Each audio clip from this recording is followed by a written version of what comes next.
Me know about sardine, mackerel, bully beef, chicken foot, chicken neck, chicken back. Nothing a waste, nothing a dash way. Wagwan, what's great? Chef John Morris again, man, presenting to you how to cook the perfect pasta. First, we'll need to add salt and then oil. You give that a stir. The secret behind cooking perfect pasta without them sticking is to put it in rapid boiling water with a little bit of salt to taste, of course, and some oil so that the pastas doesn't stick. Put them in the pot like this and you spread them around. So about 30 seconds to a minute, you're gonna use a tongue and twist them right into the pot. Just cover your pot and allow that to cook for 8 minutes and you should have perfectly al dente pasta.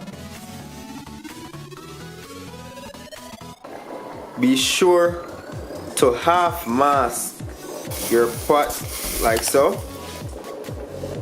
it's not completely covered, just so the water doesn't boil over on the stove.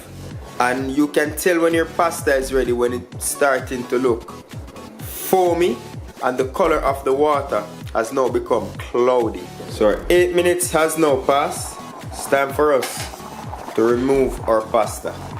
Look at that. Beautiful. If you got a colander, I just strain it right out. You run cold water over it to stop the cooking.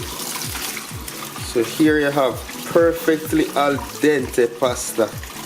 It breaks like that. Drizzle a bit of oil on there and just massage that in. This prevents the pasta from sticking whenever time you store them. So you can go ahead and you can store this in your fridge for up to 2 days. Just put them in a Ziploc bag. Or if you're gonna cook, you can just leave it in your colander. There you have it, perfect pasta al dente here on Morris Time Cooking It. And if you want to plate perfect pasta, get your tongue, insert it in the middle, twist, lift, and carry. Release. Perfect nest of pasta. Thank you very much for watching. And do remember to hit that subscribe button and follow us on all our social media sites. Leave your comments below and let us know what you think of this video. Until next time, safe travel upon the gravel and go and big up on yourself. See another dinner for later. But know you fast, girl, you have to tell me. Cause any man can feed you. So that's why I always take me to the kitchen. Yeah.